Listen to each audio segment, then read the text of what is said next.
Hello everybody, welcome to the way of solution. 15ই May আজকের দিনের গুরুত্বপূর্ণ কারেন্ট অ্যাফেয়ার্স নিয়ে আরও একবার চলে এসেছি এই চ্যানেলে।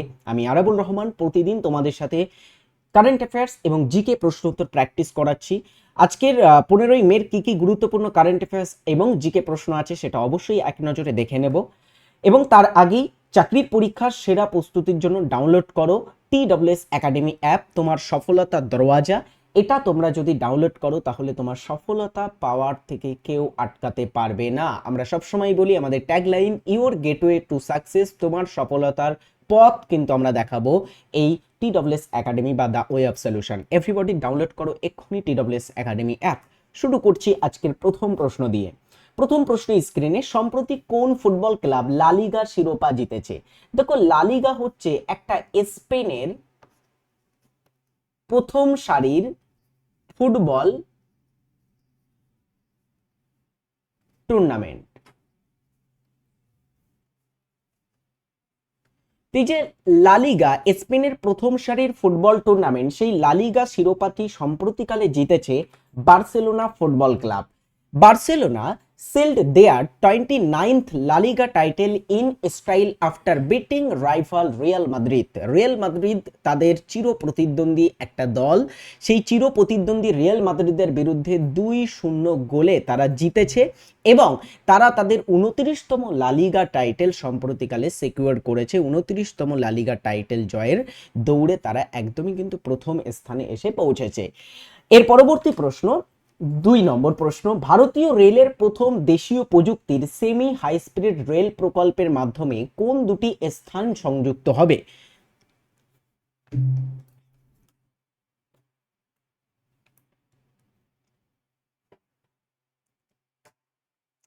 সঠিক উত্তর কি হবে? ভারতীয় রেলের প্রথম দেশীয় প্রযুক্তির সেমি হাই স্পিড রেল প্রকল্পের মাধ্যমে ভারতের যে দুটি স্থান যুক্ত হতে চলেছে সে দুটি হলো আহমেদাবাদ এবং ধোলেরা, দুটি গুজরাট রাজ্যে অবস্থিত আছে।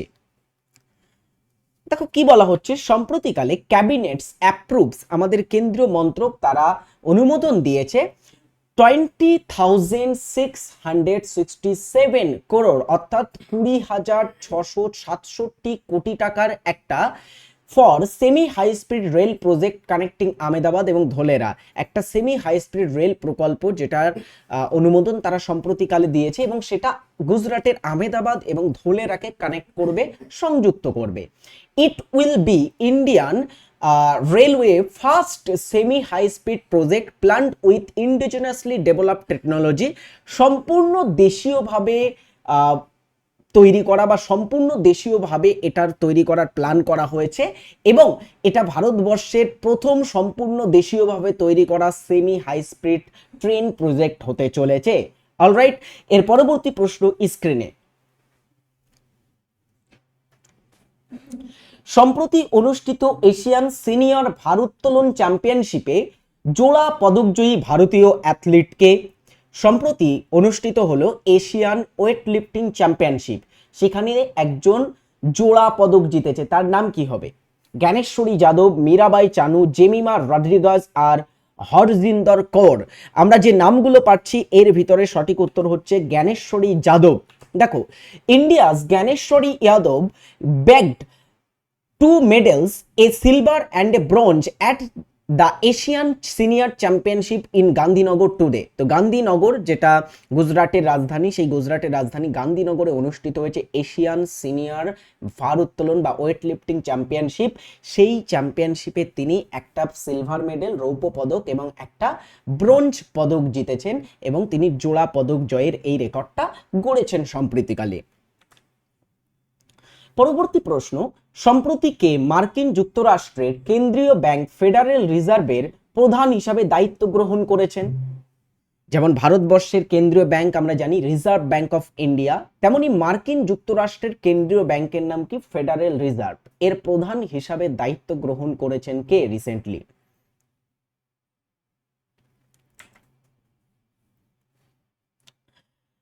স্যার মার্কিন যুক্তরাষ্ট্রের ফেডারেল রিজার্ভে কেউ একজন প্রধান নিযুক্ত হয়েছে, সেটাকে আমাদের পড়তে হবে, এক্স্যাক্টলি পড়তে হবে, কারণ এই ফেডারেল রিজার্ভটা পুরো বিশ্বের আর্থিক ব্যবস্থার সাথে ওতপ্রোতভাবে জড়িত।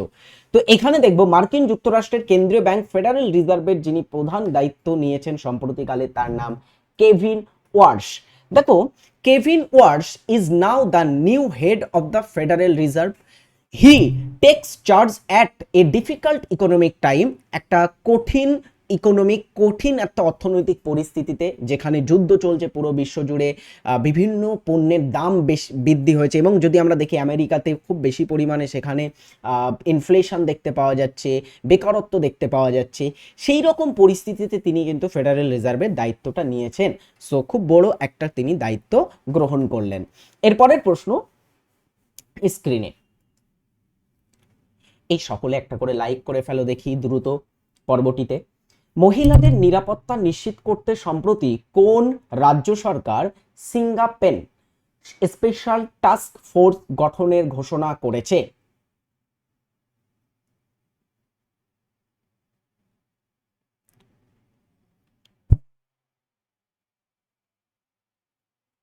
সিঙ্গাপেন বলে এই স্পেশাল টাস্ক ফোর্স গঠন করার ঘোষণা দিয়েছে তামিলনাড়ু সরকার। আচ্ছা বলো, তামিলনাড়ুর বর্তমান সরকারে কে আছে? সম্প্রতিকালে অ্যাক্টর বিজয়, তাই তো, তামিলনাড়ুর নতুন সিএম হিসাবে শপথ নিয়েছে।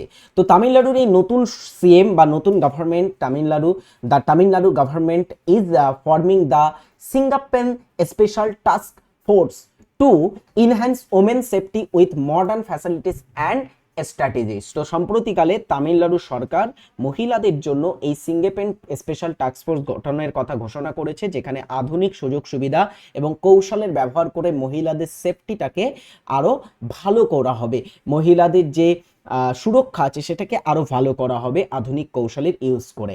এরপরের প্রশ্ন আমরা দেখব স্ক্রিনে। ভারতের প্রথম অরবিটাল এআই সিস্টেমের নাম কি, যা মহাকাশ স্যাটেলাইট ডেটা প্রসেস করবে? মহাকাশে এই স্যাটেলাইট ডেটাটা প্রসেস করবে, সেটার নাম কি?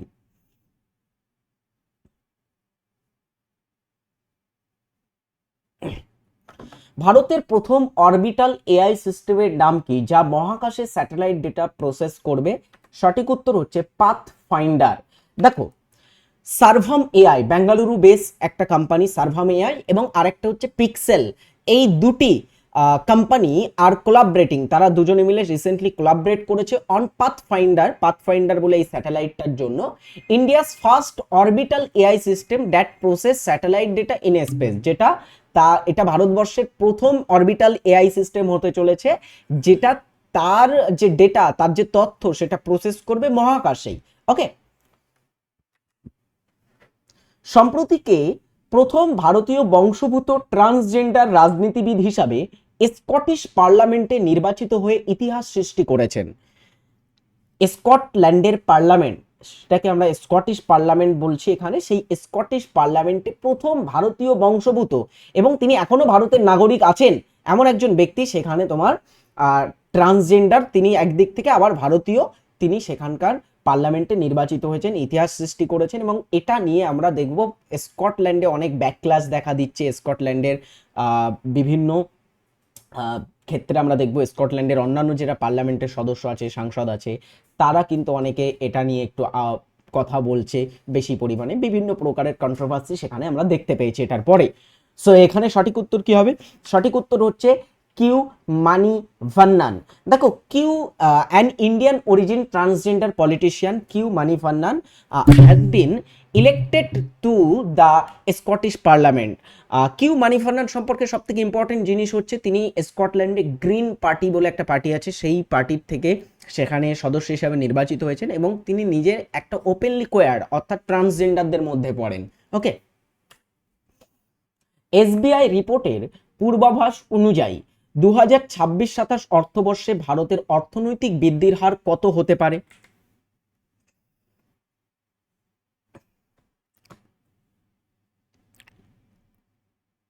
ভারতের প্রধান এবং সবথেকে বড় কর্পোরেট ব্যাংক এসবিআই বা স্টেট ব্যাংক অফ ইন্ডিয়া, তারা সম্প্রতিকালে একটা রিপোর্ট বার করেছে। সেই রিপোর্টের পূর্বাভাস অনুসারে 2026-27 অর্থবর্ষে ভারতের অর্থনৈতিক বৃদ্ধির হার তারা যেটা অনুমান করেছে সেটি হচ্ছে 6.6%। Option D is right answer. India's economy is projected to grow at 6.6% in financial year 2026-7 SBI research report. SBI এর যে রিসার্চ রিপোর্ট আছে সেটা অনুসারে এটা একটা কিন্তু অনুমান করেছে তারা যে 6.6% ভারতের ফাইন্যান্সিয়াল গ্রোথ হতে পারে 2026-7 অর্থবর্ষে, ফাইন্যান্সিয়াল ইয়ারে। 2026 সালে ব্রিক্স পররাষ্ট্রমন্ত্রীদের সম্মেলন ভারতের কোন শহরে আয়োজিত হচ্ছে? আমরা সকলেই জানি এই বছরে ব্রিক্সে যারা সভাপতিত্ব করছে সেটা হচ্ছে ভারত। ভারতের সভাপতিত্বে ব্রিক্সের সম্মেলনগুলো হচ্ছে। আর রিসেন্টলি ব্রিক্সের পররাষ্ট্রমন্ত্রীদের বা বিদেশ মন্ত্রীদের সম্মেলনটা ভারতের কোন শহরে অনুষ্ঠিত হচ্ছে? দেখো, ম্যাক্সিমাম সম্মেলন ভারতের রাজধানী নয়াদিল্লিতে অনুষ্ঠিত হচ্ছে, সো এখানে সঠিক উত্তর নয়াদিল্লি। ব্রিক্স ফরেন মিনিস্টার বা বিদেশ মন্ত্রী বা পররাষ্ট্র মন্ত্রীদের meeting to begin today in new Delhi. Today মানে গত দিনের কথা বলা হচ্ছে, সেখানে শুরু হয়েছে নতুন দিল্লিতে এটা।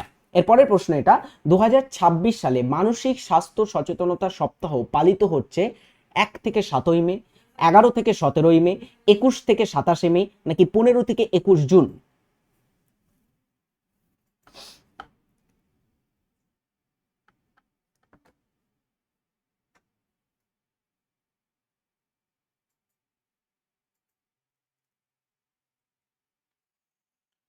সঠিক উত্তর হচ্ছে ডিয়ার স্টুডেন্টস, এখানে 11 থেকে 17 মে ভারতের মানসিক স্বাস্থ্য সচেতন সপ্তাহ বা মেন্টাল হেলথ অ্যাওয়ারনেস উইক পালিত হচ্ছে। Mental health awareness week takes place from 11 টু 17 মে 2026। চলো, আজকের আমাদের কারেন্ট অ্যাফেয়ার্স 10টি ইম্পর্টেন্ট কোশ্চেন্স ছিল। এবারে আমরা জিকে প্রশ্নে আসবো। বর্তমানে টিডব্লিউএস একাডেমিতে যে অনগোয়িং ব্যাচগুলো চলছে সেগুলো তোমরা এখানে দেখতে পারো। তো অবশ্যই তোমরা ব্যাচে যদি অ্যাডমিশন নিতে চাও, please check out TWS academy app. চলো, ফার্স্ট কোশ্চেন স্ক্রিনে। সিএসএফ এর পূর্ণ নাম কি বা পুরো নাম কি?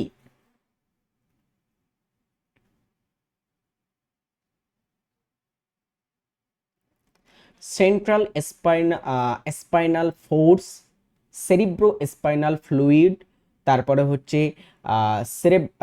সেরেব্রাল স্পাইনাল ফাংশন, এবং আরেকটা হচ্ছে সেন্ট্রাল সাইন্টিফিক ফ্লুইড। তো এখানে সঠিক উত্তর হবে সেরেব্রো স্পাইনাল ফ্লুইড, অর্থাৎ option B is right answer. এই সিএসএফ আসলে কি?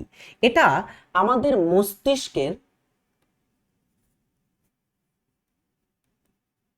মস্তিষ্কের গহ্বরে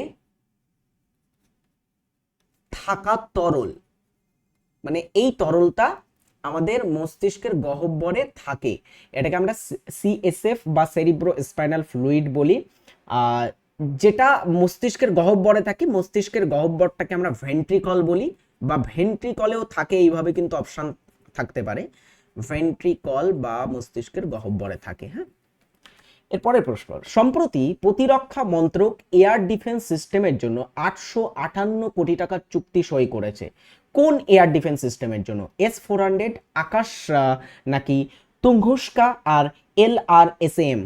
কোন এয়ার ডিফেন্স সিস্টেমের জন্য ভারত সম্প্রতি 858 কোটি টাকার চুক্তি সই করেছে? এটা কাদের সাথে চুক্তিটা সই হয়েছে? ভারত ও রাশিয়ার মধ্যে। ভারত ও রাশিয়া এই চুক্তি স্বাক্ষর করেছে।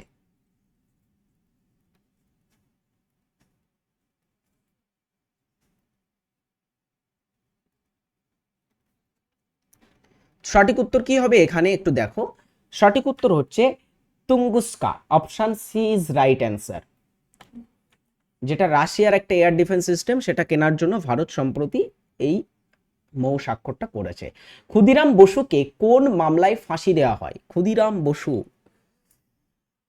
1908 সালে 11ই আগস্ট তার ফাঁসি হয়। ঠিক আছে, ক্ষুদিরাম বসুর ফাঁসি কবে হয়? 1908 সালের 11ই আগস্ট। এবার ক্ষুদিরাম বসুর ফাঁসিটা দেওয়া হয়েছিল কোন মামলায়? আলিপুর বোমা মামলা, কানপুর ষড়যন্ত্র মামলা, মুজাফফরপুর বোমা মামলা নাকি চট্টগ্রাম অস্ত্রাগার লুণ্ঠন? অ্যান্সার হবে মুজাফফরপুর বোমা মামলাতে। দেখো মুজাফফরপুর বোমা মামলাটা আসলে কি ছিল। 1908 সালের 30শে এপ্রিল বিহারের মুজাফফরপুরে বিপ্লবী ক্ষুদিরাম বসু এবং তার সাথী, যার নাম ছিল প্রফুল্ল চাকি, তাদের দ্বারা বা তাদের কর্তৃক ব্রিটিশ ম্যাজিস্ট্রেট ডগলাস কিংসফোর্ডকে হত্যার প্রচেষ্টায় মুজাফফরপুর বোমা মামলা নামে পরিচিত।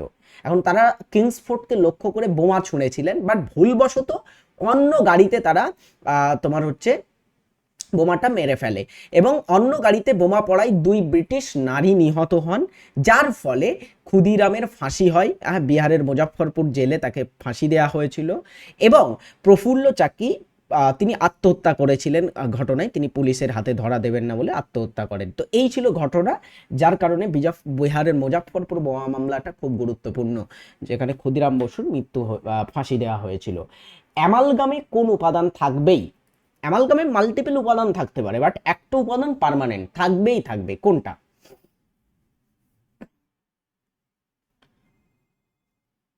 পারদ, লোহা, তামা, অ্যালুমিনিয়াম। সঠিক উত্তর হবে পারদ। পারদকে আমরা কি বলি? পারদ হচ্ছে তরল ধাতু, একটা তরল ধাতু। আচ্ছা, এখানে অ্যামালগাম আসলে কি? অ্যামালগাম আসলে এখানে রাইট অ্যান্সার হবে ডিয়ার স্টুডেন্টস। অ্যামালগাম আমরা বলতে পারি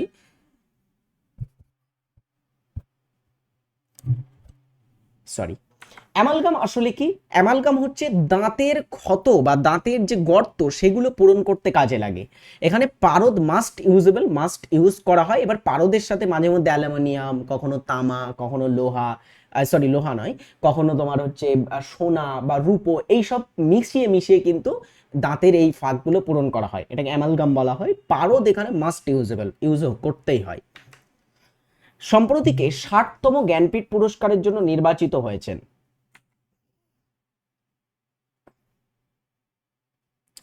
60তম জ্ঞানপীঠ পুরস্কারের জন্য নির্বাচিত হয়েছেন কে?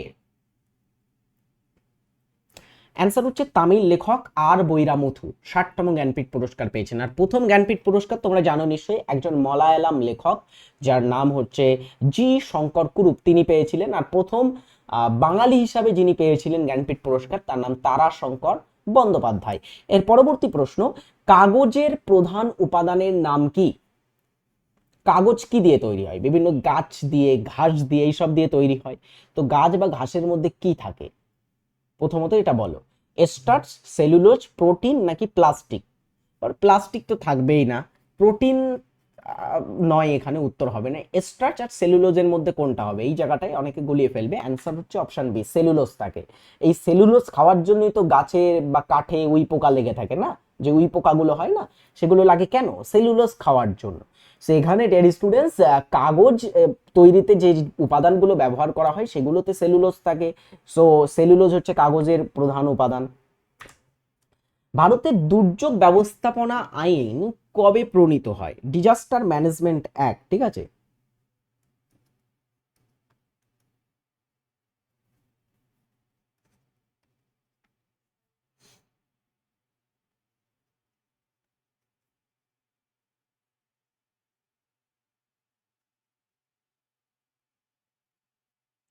ডিজাস্টার ম্যানেজমেন্ট অ্যাক্ট বা ডিএমএ, এটা পাস হয়েছিল 2005 সালে। কোথায় পাচ্ছি?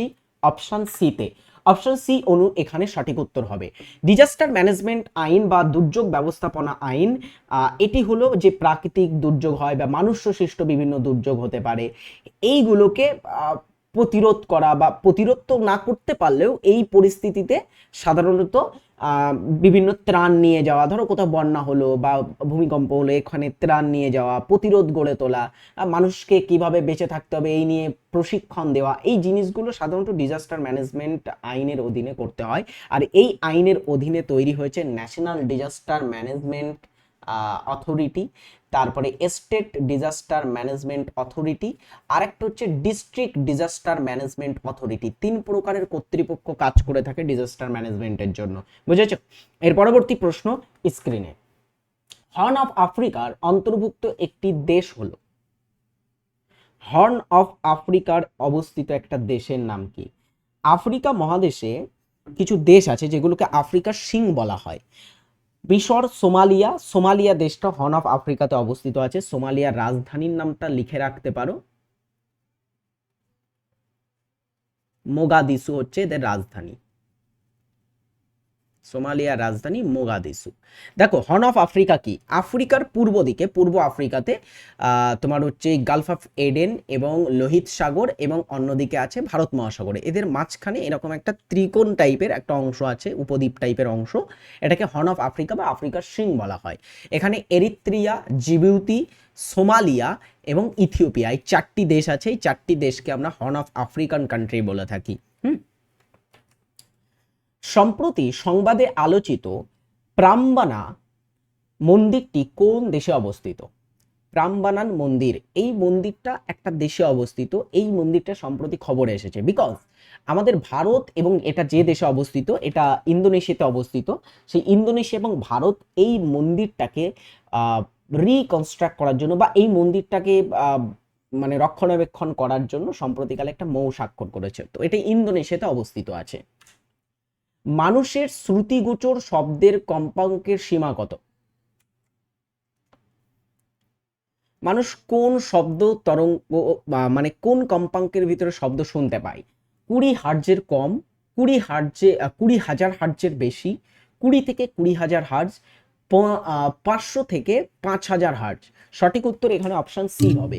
20 থেকে 20,000 হার্জের মধ্যে যে কম্পাঙ্কের শব্দ তরঙ্গ থাকবে বা শব্দ থাকবে সেটা কিন্তু আমরা শুনতে পাই। তো এখানে option C is right answer. এরপরের প্রশ্ন তোমাদের বাড়ির কাজ দেওয়া থাকবে, সিপাহী বিদ্রোহ বা যেটাকে আমরা মহাবিদ্রোহ বলি, এটা কবে শুরু হয়েছিল? প্রতিদিন যারা উত্তর করো সকলকেই থ্যাঙ্কস। অনেকেই আমাদের প্রতিদিনের পর্বে যুক্ত হয় এবং প্রতিদিন তারা কমেন্ট বক্সে কিন্তু উত্তর জানায়। আজকে যারা যারা আমাদের এই পর্বটিতে যুক্ত হয়েছে তাদের মধ্যে সকলকেই বলবো তোমরা উত্তর জানাবে। দেখি গত দিনের কারেন্ট অ্যাফেয়ার্সে কারা কারা হোমওয়ার্কের অ্যান্সারগুলো করেছিল। আমি কয়েকটা নাম পড়ছি, সুমনা নান্দি, তারপরে আর দেখি কারা উত্তর করেছে। অনেকেই উত্তর করেছিল। মৌমিতা উত্তর করেছিল, খুব ভালো। তারপরে এভরিথিংস ফানি বলে একজন লিখেছে, স্যার এনার্জি আসে না। বাবা, আজকে এনার্জি আসে না, সব দিন একই রকম এনার্জি থাকে না। আচ্ছা, মেবি আমি গত দিনে রেখা গুপ্তার জায়গায় রেখা পাত্র বলে ফেলেছিলাম। হ্যাঁ, ওটা একটু ঠিক করে নিও তোমরা। হ্যাঁ, তারপরে হচ্ছে ওটাই অনেকে বেশি কমেন্ট করেছে। যাই হোক, হতে পারে একটু আধটু ভুল হয়ে যায়, এগুলোকে স্লিপ অফ টাং বলা হয়, ঠিক আছে। আশিকুল উত্তর করেছিল, আশিকুল অফিসিয়াল। সৌমেন মণ্ডল উত্তর করেছিল। হ্যাঁ, মনোজ মণ্ডল উত্তর করেছিল, অনেকেই উত্তর করেছিল। প্রতিদিনের কারেন্ট অ্যাফেয়ার্স প্রতিদিনে এইভাবে তোমরা উত্তর জানাবে। আজকে যারা যারা উত্তর করবে আমি পরের দিন তাদের নাম নেব। হ্যাঁ, চলো আমরা পরের প্রশ্ন দেখি। বিশ্বের বৃহত্তম এলএনজি লিকুইফাইড ন্যাচারাল গ্যাস রপ্তানি কেন্দ্র রাস লাফান কোন দেশে অবস্থিত, যা সম্প্রতি হামলার শিকার হয়েছে? কীভাবে বলো তো, একসাথে অনেক কিছু মাথায় রাখতে হয় এবং মাঝে মধ্যে একটা দুটো শব্দ এদিকে ওদিকে বার হয়ে যায়। আমি তো পুরোটাই পারফেক্ট, তুমিও বলতে পারবে এমন নয় বা আমিও বলতে পারবো এমন নয়, দুটো একটা শব্দ এদিক ওদিকে হয়, বাট সেটা একটু ঠিক করে নিতে হয়। কোনো ব্যাপার নয়, তোমরা বলে দিয়েছো, আমি পরের দিন থেকে শুধরে নেব। বিশ্বের বৃহত্তম এলএনজি রপ্তানি কেন্দ্র রাস লাফান যে দেশে অবস্থিত সেটি হলো কাতারে অবস্থিত। এটার উপরে ইরান হামলা করেছিল, সো খুব ইম্পর্টেন্ট এটা। ভারতের প্রথম অকংগ্রেসি প্রধানমন্ত্রী কে ছিলেন?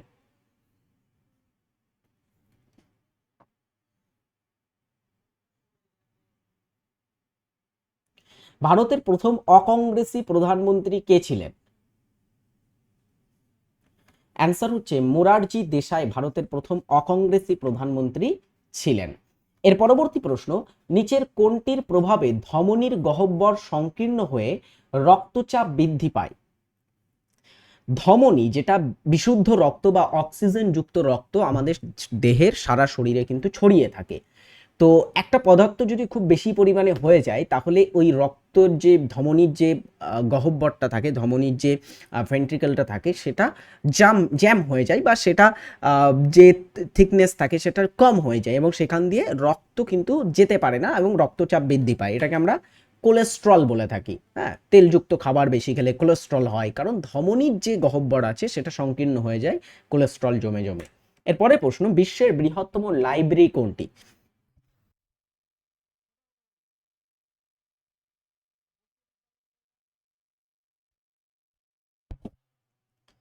বিশ্বের বৃহত্তম লাইব্রেরি কোনটি? সঠিক উত্তর হচ্ছে দ্য লাইব্রেরি অফ কংগ্রেস, যেটা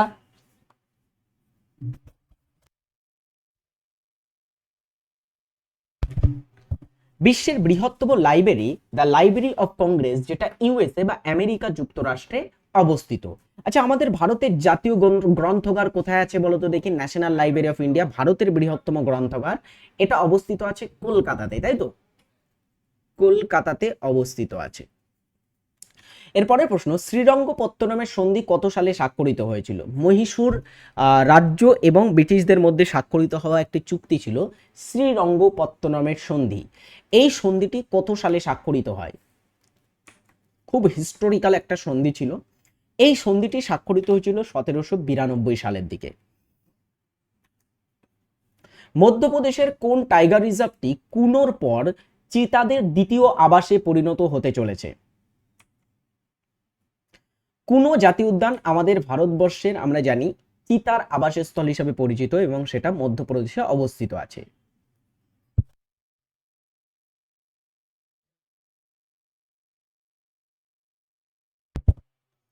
এবং মধ্যপ্রদেশের দ্বিতীয় চিতার প্রধান আবাসস্থলে পরিণত হতে চলেছে বীরাঙ্গনা দুর্গাবতী টাইগার রিজার্ভ, যেটা মধ্যপ্রদেশ রাজ্যে অবস্থিত আছে। পৌরসভা বা মিউনিসিপ্যালিটি কততম সংবিধান সংশোধনের মাধ্যমে সাংবিধানিক মর্যাদা পায়? ভারতের সংবিধানের দ্বাদশ তফসিল, সেই তফসিলের অংশ আমরা দেখব কি এটা, যেটার নাম পৌরসভা বা মিউনিসিপ্যালিটি। এই 12তম তফসিলে পৌরসভার ব্যাপারটা আছে এবং এই 12তম তফসিলটা যুক্ত হয়েছিল 74তম সংবিধান সংশোধনের মাধ্যমে, যেটি 1992 সালে হয়েছিল। এরপরের প্রশ্ন, বিখ্যাত যন্তর মন্তর কোন শহরে অবস্থিত? দেখো, যন্তর মন্তর অনেকগুলো শহরে আছে, বাট সব থেকে বিখ্যাত একটা যন্তর মন্তর হচ্ছে আগেকার দিনে জ্যোতির্বিজ্ঞানে ব্যবহৃত হওয়া একটা তোমার হচ্ছে স্থাপত্য আমরা বলতে পারি যন্তর মন্তর। এটা অনেকগুলো শহরে ছিল, যার মধ্যে একটা শহর হচ্ছে জয়পুর। শুধু জয়পুর নয়, জয়পুর ছাড়া দিল্লিতেও এখন একটা আমরা কিন্তু যন্তর মন্তর দেখতে পাই। তারপরে উজ্জয়ন বলে একটা জায়গা ছিল, সেই উজ্জয়নে যন্তর মন্তর ছিল, বারাণসীতে যন্তর মন্তর ছিল, কিন্তু জয়পুর আর দিল্লির যন্তর মন্তর এখনো আছে এবং খুব এখানে কিন্তু টুরিস্টরা ভিড় করে থাকে। জয়পুরের যন্তর মন্তরটা একটা ইউনেস্কো ওয়ার্ল্ড হেরিটেজ সাইট হিসাবেও পরিচিত। আইপিএল 2026-এর উদ্বোধনী ম্যাচটি কোন স্টেডিয়ামে আয়োজিত হয়েছে?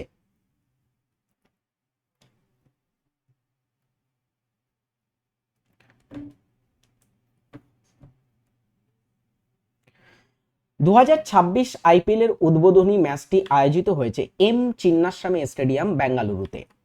কোন যন্ত্রের সাহায্যে সমুদ্রের গভীরতা মাপা হয়?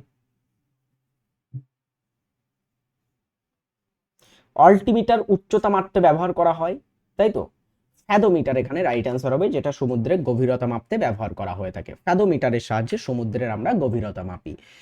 দ্যাটস ইট, আজকের আমাদের গুরুত্বপূর্ণ পর্ব, গুরুত্বপূর্ণ প্রশ্ন উত্তর। প্রতিটা পর্বই গুরুত্বপূর্ণ। যারা প্রতিদিনের জিকে প্র্যাকটিস করছো, যারা প্র্যাকটিস করছো না তারা অনেক কিছু মিস করছো, এটা আমি বলবো। এবং তোমরা যারা প্র্যাকটিস করছো তোমরা ভালো রেজাল্ট করবে, এটা আমি আশা করব। ভালো থাকবে, সুস্থ থাকবে সকলে। পরবর্তী পর্বে তোমাদের সাথে আবারও দেখা হচ্ছে। Tata, by. হোমওয়ার্কের অ্যান্সার কিন্তু সকলেই করবে।